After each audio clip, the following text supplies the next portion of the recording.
Slay the Spire 2, Balatro, Cult of the Lamb, even Stardew Valley. What do you think all these games have in common? Okay, yes, they're all indie games, but that wasn't my point. All of them combine different genres. Slay the Spire 2, for example, combines deck building with roguelike structure, and the sequel adds co op. Balatro combines poker with roguelike deck building, Cult of the Lamb combines action roguelike combat with colony management, and Stardew Valley combines farming, RPG progression, relationships, exploration, and about 17 other things that permanently have destroyed my sleep schedule. But we're not going to cover that. That's not the point of this video. None of these games needed to invent an entirely new genre, even though it might feel that way. And neither do you. They took ideas that players already understood and enjoy and combined them into something that felt different. Which makes me wonder, can we do the same thing? Can we take two or three familiar genres, combine them, and create a game that actually feels a bit new? Well, there's only one way to find out. The first step, of course, is to pick our genre. Now, we can split up the whole world of genre stuff into three different categories: core gameplay, structure, and theme. Core gameplay usually includes things like platformers, shooters, card games, puzzle games, farming games, basically the core mechanic of the game. When you start coding the game, this is usually where you start. A lot of tutorials usually revolve around this too. Now, structure usually involves things like roguelike, open world, survival, time management, tower defense. Now, these can be combined too, but for the sake of simplicity, we're only going to pick one of each. The last one is the fantasy or theme. For example, running a restaurant, escaping a dungeon, managing a cult, delivering mail, protecting a village, things like that. And you can actually notice that some of those were already present in Stardew Valley. Now, the fantasy or theme is kind of where the story comes in. Now, for us, in this video, we're going to create a platformer roguelike dungeon game. It's kind of one of the simpler things we can create really quickly. Now, there's an obvious problem here, though. These three genres already don't fit very well together. A platformer wants precision, a roguelike wants randomness, and a dungeon needs exploration. So the next question becomes, how do I make randomly generated levels? Welcome to the world of procedural generation. If we want this to actually be a roguelike, the dungeon needs to change every time you play. That's what procedural generation does for us, essentially creating a different level every time. Now, it sounds easy in theory, but this is what my first attempt looked like. What is this?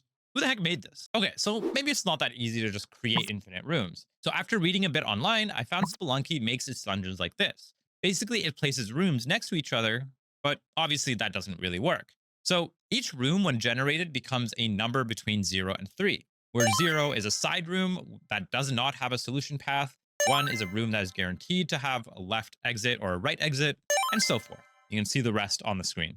Each room has its own logic. That's the idea.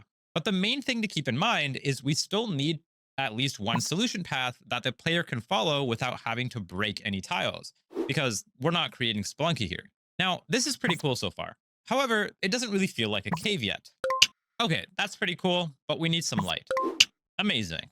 Okay, so I had this idea to give the player a torch, then make it his weapon. And I thought, okay, maybe I can give him the torch to throw it around and recall the torch like a boomerang.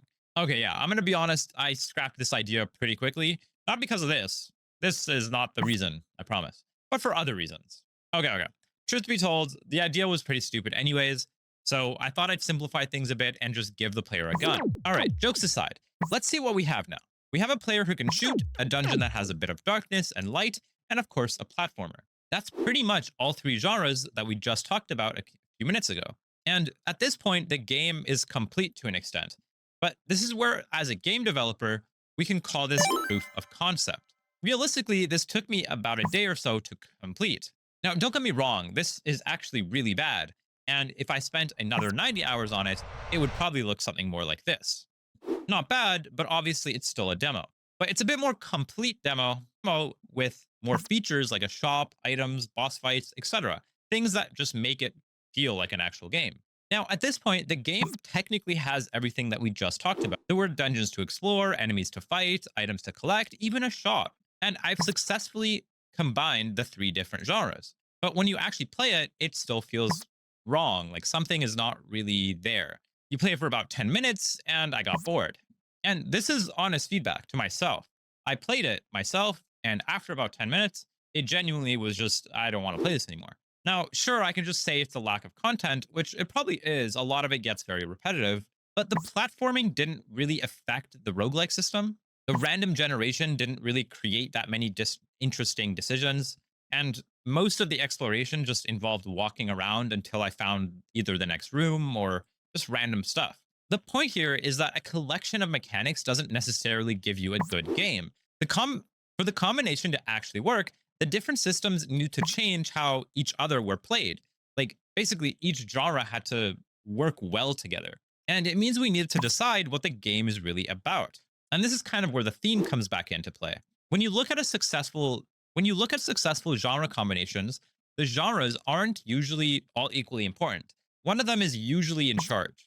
It decides what the player spends most of their time doing, what skills they improve, and what the game should feel like from moment to moment. Now, say the Spire 2, for example, is mainly a deck building game. The roguelike aspect of it just happens once when you create a new run. You can see this, you can even see all the rooms ahead. It's not really that random as you play the game. Now, the co op as well is cool, but again, it's not like I'm controlling my friend's deck. And there are some multiplayer cards, but it's not really the main aspect of the game. It's still very much focused about building my own deck and running through the game myself, because that's what the game is about, deck building. But it just so happens to work very well with the other aspects of the game. That's the difference between stacking different genres and actually combining them. The supporting genres don't distract from the core. They should force the player to engage in it with different ways. That's why every time you play a different run in, say, the Spire, it feels so different and unique. You get so many different combinations of the game and runs that it feels nice to play. Now, after spending all this time trying to combine these genres, we can bring everything down to 4 rules that make this process much easier. And this is mainly for you to bring your own game in the future. Now, first, we start with one strong core. This is literally where tutorials will come in. Before we add progression, procedural generation, crafting, farming, or anything else, the main thing that the player needs to do needs to be enjoyable on its own. Now, for this game, it was movement and platforming. If the foundation itself isn't fun, like if it's not fun to actually move the player, adding more genres only give the person playing the game more ways to notice that this game sucks. It's not going to help in any way. Now, second, every genre you add should create a new decision. Adding random levels is not automatically interesting. Randomness does not make your game cool. It's more intentional randomness that is what makes games more interesting. It becomes interesting when the changing of the layout forces the player to actually choose different routes, adapt to new situations, or take risks that they normally wouldn't. A new genre should change how the player thinks, not just increase the number of features in the game. Third is make the systems depend on each other. That's something we didn't really show in the video, unfortunately, today. But the platforming should affect how you fight, how you move around, things like that. The items you collect need to affect how you navigate the dungeon. That's something that would be done in more than 90 hours. Exploration should influence how prepared you are for the boss. When the systems depend on each other, the combination starts to feel a lot more intentional. If you could remove an entire genre without affecting the rest of the game, it was probably never properly integrated. And that's when you kind of need to take a step back and think about what to actually do next. And finally, the last rule, protect what makes each genre actually enjoyable. Randomness can create variety, but it shouldn't ruin the precision required in a platformer. Exploration can create mystery, but it shouldn't become tedious and annoying. Don't just add obstacles in the player's way to make them annoyed. That doesn't really help anything. Combat can add tension as well, but it shouldn't overpower everything that the player is doing. Combining genres works best when each one strengthens each other without destroying the reason that people are actually enjoying them in the first place. So, no, your game idea probably doesn't need to invent a new game entirely, but combining existing genres also isn't as simple as putting a few recognizable systems into the same game. That's why this isn't as common as it should be. It's not as easy as me talking about it right now. You need one strong foundation. You need the additional genres to create meaningful decisions. And most importantly, you need the systems to actually affect each other. Because that is what makes a genre feel like a new game instead of 3 old games standing on top of each other while wearing a trench coat. And anyways, again, if you guys enjoyed this video and the process and want to learn to create your own games, whether you're a complete beginner, intermediate, or whatever, check out my site down below. It takes less than 2 minutes to actually try the demo, so go check it out. Thank you guys for watching, and I'll see you guys next time.